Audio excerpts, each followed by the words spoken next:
నమస్కారం దూరదర్శన్ యాదగిరి వార్తలకు స్వాగతం నేను మీ రాజ్ కుమార్ దేశ్ముఖ్ ముందుగా ప్రధానాంశాలు బిహార్లోని 71 అసెంబ్లీ స్థానాలకు కొనసాగుతున్న పోలింగ్ కోవిడ్ నిబంధనల కారణంగా నెమ్మదిగా సాగుతున్న ఓటింగ్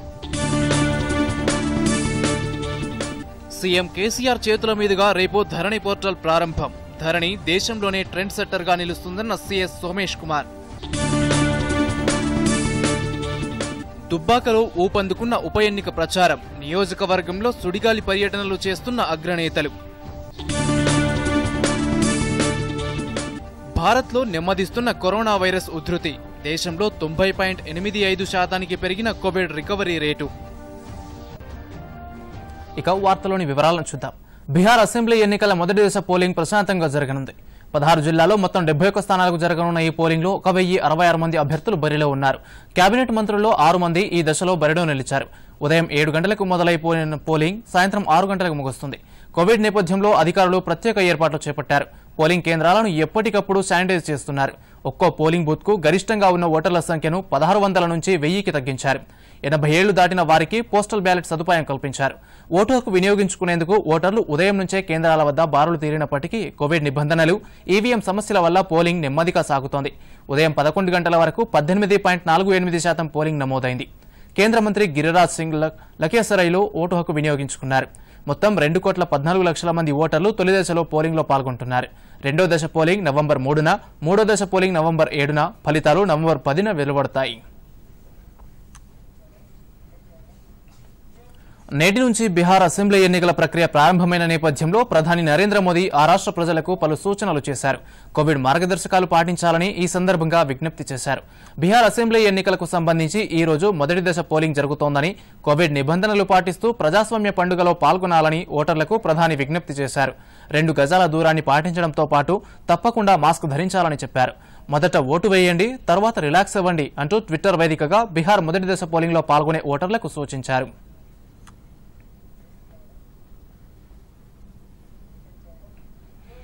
వ్యవసాయేతర ఆస్తుల తక్షణ రిజిస్ట్రేషన్ మ్యూటేషన్ల కోసం రాష్ట్ర ప్రభుత్వం ప్రతిష్టాత్మకంగా తీసుకొస్తున్న ధరణి పోర్టల్ ప్రారంభ వేదిక ముహూర్తం ఖరారయ్యాయి మేడ్చల్ మల్కాజిగిరి జిల్లాలోని మూడుచింతలపల్లిలో సీఎం కేసీఆర్ రేపు మధ్యాహ్నం పోర్టల్ను ప్రారంభిస్తారు ఈ మేరకు CS Somesh Kumar police commissioner Sajjanar మంగళవారం తహసీల్దార్ కార్యాలయాన్ని సందర్శించి ఏర్పాట్లను పరిశీలించారు పోర్టల్లో అందించే సేవలపై పవర్ పాయింట్ ప్రజెంటేషన్ ద్వారా రెవెన్యూ అధికారులకు సీఎస్ వివరించారు తెలంగాణ ప్రభుత్వం సమీకృత భూ రికార్డుల నిర్వహణ వ్యవస్థకు శ్రీకారం చుట్టింది ధరణి పేరిట రేపటి నుండి అందుబాటులోకి రానున్న ఈ ఆన్లైన్ పోర్టల్ ద్వారా భూముల రిజిస్ట్రేషన్లు మ్యూటేషన్లు ఇక మీదట సులభతరం కానున్నాయి ఈ పోర్టల్లో రాష్ట్రంలోని వ్యవసాయేతర భూముల వివరాలన్నింటినీ నమోదు చేస్తారు తద్వారా గ్రామస్థాయిలో రెవెన్యూ రికార్డులను ఖచ్చితత్వంతో నిర్వహిస్తూ వాటిని ఎప్పటికప్పుడు సవరించేందుకు వీలు కలుగుతుంది తద్వారా భూముల యాజమాన్య హక్కులపై వివాదాలు కూడా తొలగిపోతాయి ధరణి పోర్టల్ ద్వారా పౌరులకు భూ యాజమాన్య హక్కుల పత్రాలతో పాటు మ్యూటేషన్ ల్యాండ్ వాల్యుయేషన్ సర్టిఫికెట్లు వ్యవసాయ ఆదాయ సర్టిఫికెట్లు పొందేందుకు కూడా వీలుంటుంది సీఎం కేసీఆర్ దత్తత తీసుకున్న మేడ్చల్ మల్కాజిగిరి జిల్లా మూడుచింతలపల్లి తహసీల్దార్ కార్యాలయంలో గురువారం మధ్యాహ్నం ముఖ్యమంత్రి ధరణి పోర్టల్ను ప్రారంభిస్తారు కార్యక్రమం అనంతరం మూడుచింతలపల్లి శివారులో ఏర్పాటు చేయనున్న బహిరంగ సభలో పాల్గొని ప్రజలకు పోర్టల్కు సంబంధించిన సందేశాన్ని ముఖ్యమంత్రి ఇస్తారని అధికారులు తెలిపారు ధరణి పోర్టల్ నిర్వహణపై తహసీల్దార్లు నాయబ్ తహసీల్దార్లు ధరణి ఆపరేటర్లకు మంగళవారం ఒక్కరోజు శిక్షణా కార్యక్రమాన్ని నిర్వహించారు ఈ సందర్భంగా తహసీల్దార్లకు సీఎస్ పవర్ పాయింట్ ప్రజెంటేషన్ ద్వారా ధరణి నిర్వహణను వివరించారు ధరణి పోర్టల్లో స్లాట్ బుక్ అయ్యాక నిర్దేశిత సమయానికి తహసీల్దార్ కార్యాలయానికి వెళ్తే 10 నిమిషాల్లోనే రిజిస్ట్రేషన్ మ్యూటేషన్ ప్రక్రియ పూర్తవుతుందని సీఎస్ తెలిపారు ధరణి ద్వారా ప్రజలకు ఎలాంటి ఇబ్బందులు లేకుండా సులభంగా పారదర్శకంగా వేగంగా సేవలందించాలని రెవెన్యూ అధికారులను ఆదేశించారు రిజిస్ట్రేషన్లలో మోసాలు జరగకుండా అన్ని చర్యలు చేపట్టామని తెలిపారు ఆధార్ నంబర్ ఎంటర్ చేస్తే భూ యజమాని ఫోటోతో సహా అన్ని వివరాలు ధరణిలో ప్రత్యక్షమవుతాయని వెల్లడించారు ఒక 48 అవర్స్ లో 7251 crores without a single miss match డబ్బు ఫార్మర్స్ కి రైతు బంధు కింద వెళ్ళింది అంటే అది మన ఎల్ఆర్యుపి పుణ్యం ఆ రోజు మీరు కష్టపడి పని చేశారు కాబట్టి ఈ రోజు మనకి నమ్మకం ఉంది దట్ వీఆర్ దేర్ మనకి డేటాలో ఎక్కడ సమస్య లేదు So this is the beauty of that work you have done. And 2017 nundi, Meeru, under the guidance of our Honorable CM and all the officers, have worked very hard. Dan valne ee roju ee sthaiki man vachanu. ధరణిలో ఎదురయ్యే సాంకేతిక సమస్యల పరిష్కారానికి రాష్ట్ర స్థాయిలో సాంకేతిక బృందాన్ని ఏర్పాటు చేశారు. ఏ సమస్య వచ్చినా వెంటనే ఈ టీం పరిష్కరిస్తుంది. ఈ పోర్టల్ కోసం రాష్ట్ర స్థాయిలో కంట్రోల్ రూమ్తో పాటు జిల్లా స్థాయి టెక్నికల్ సపోర్ట్ టీంలు పనిచేస్తాయి. నెట్వర్క్ సమస్యలు రాకుండా ఉండేందుకు 7 సర్వర్లు పనిచేస్తున్నాయని సీఎస్ వెల్లడించారు. పోర్టల్ నిర్వహణకు కావాల్సిన ఏర్పాట్లు చేసుకోవడానికి ప్రతి మండలానికి 10 లక్షల చొప్పున 57 కోట్లు విడుదల చేసినట్టు తెలిపారు. Bureau report, Doordarshan news. November 3న జరిగే దుబ్బాక ఉప ఎన్నికల్లో ప్రధాన రాజకీయ పార్టీల ప్రచారం ముమ్మరమైంది. పార్టీని గెలిపించే బాధ్యతను చేపట్టిన టీఆర్ఎస్ సీనియర్ నాయకుడు హరీష్ రావు నియోజకవర్గంలో విస్తృతంగా పర్యటిస్తూ ప్రచారం నిర్వహిస్తున్నారు. ఈ ఉదయం ఆయన అప్పన్నపల్లి తదితర గ్రామాల్లో ప్రచారం నిర్వహించారు. ఈ సందర్భంగా మాట్లాడుతూ దేశంలో ఎక్కడా లేని విధంగా రైతులకు పెట్టుబడి సహాయం ఇస్తున్నది ఒక్క టీఆర్ఎస్ ప్రభుత్వమేనని అన్నారు. అకస్మాత్తుగా రైతు చనిపోయిన పక్షంలో వారి కుటుంబానికి 5 లక్షల రూపాయలు ఆర్థిక సహాయం అందిస్తూ భరోసా కల్పిస్తోందని అన్నారు. కాంగ్రెస్ హయాంలో అభివృద్ధి ఏమీ జరగలేదని ఆయన విమర్శించారు. కాగా బీజేపీ తరపున నిజామాబాద్ ఎంపీ ధర్మపురి అరవింద్, పీసీసీ అధ్యక్షుడు ఉత్తమ్ కుమార్ రెడ్డి కూడా ఈ రోజు దుబ్బాక నియోజకవర్గంలో ప్రచారంలో పాల్గొన్నారు.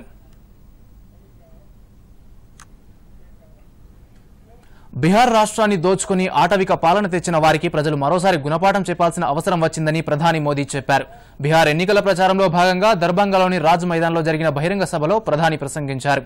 గత ఎన్నికల్లో బీజేపీ ఎన్డీఏ ప్రభుత్వాలు ఇచ్చిన హామీలను నెరవేర్చుకున్నాయని, ఆ అభివృద్ధి కొనసాగాలంటే మరోసారి తమ ప్రభుత్వాన్ని గెలిపించాలని కోరారు. राम मंदिर निर्माण की बहुत बहुत बधाई देता हूं, क्योंकि आप उसके प्रमुख हकदार हैं।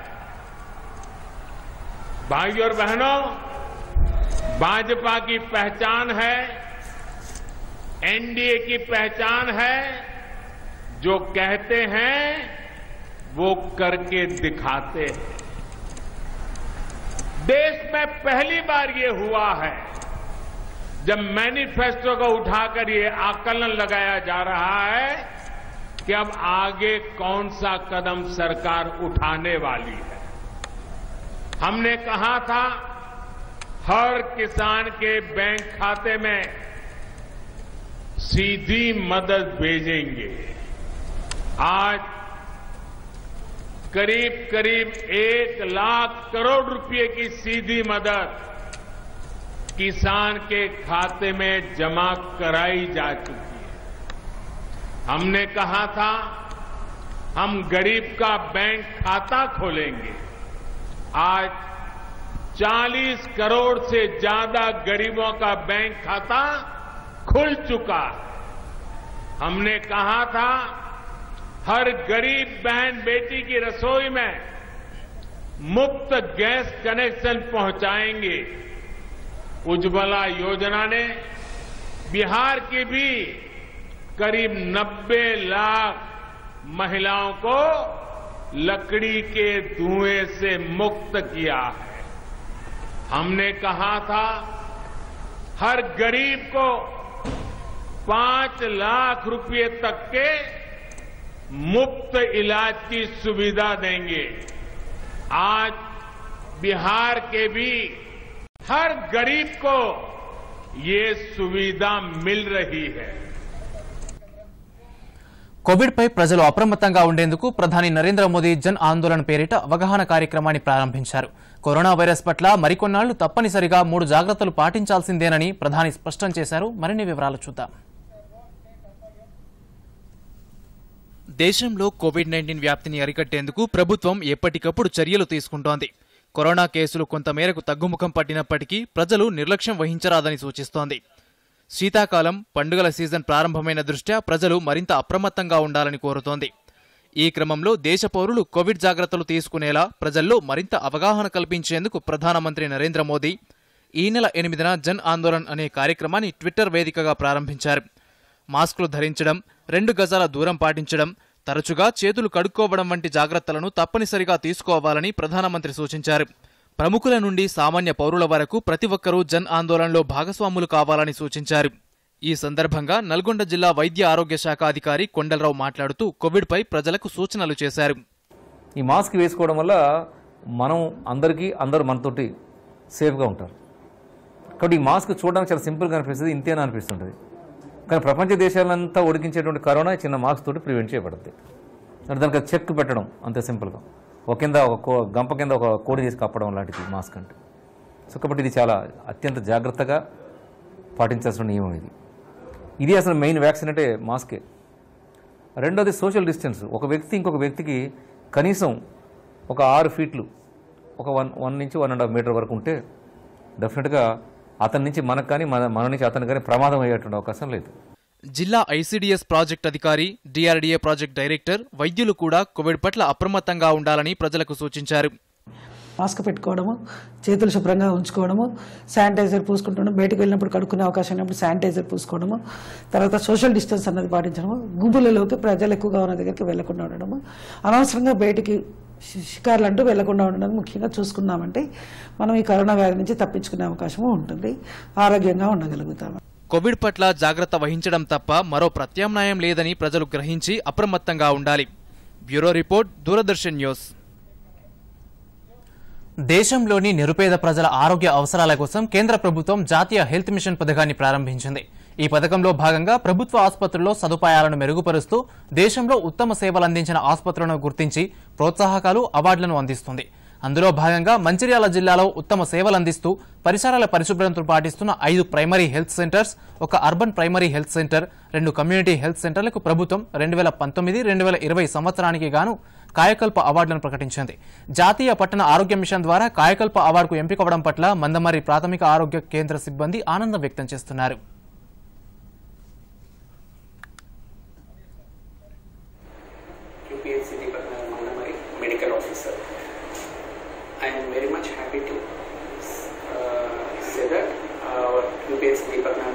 got Kayakalpa Award for the second time in view of the services we provide toward the patients and hospital upkeep, cleanliness and neatness, and promotional awareness activities to the patients provided by our health staff, and the ANC services or infection control, waste management that we are following in view of the betterment of the.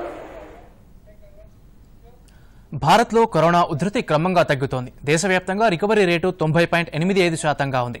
గడిచిన 24 గంటల్లో 10,66,786 పరీక్షలు నిర్వహించగా 43,893 positive కేసులు బయటపడ్డాయి.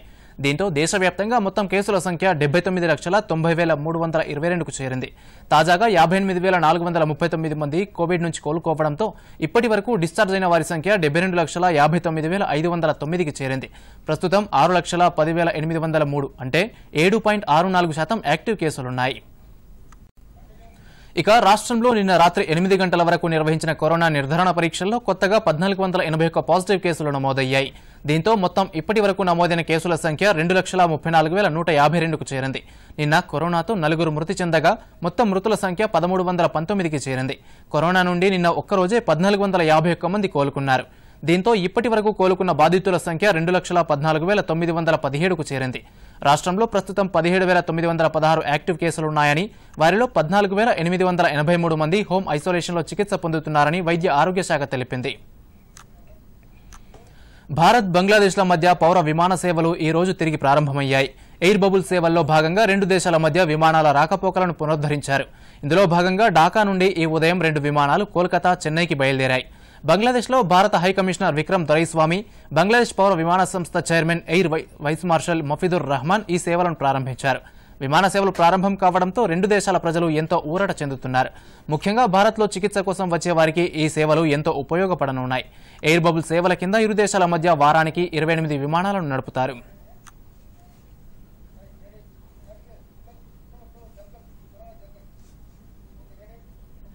అతి వేగంగా వ్యాపిస్తుంది. అతి దగ్గరగా నిలబడి తుమ్మినా, దగ్గినా, మాట్లాడినా లాలాజల బిందువులు మార్పిడి జరిగి వైరస్ శరీరంలోకి ప్రవేశిస్తుంది.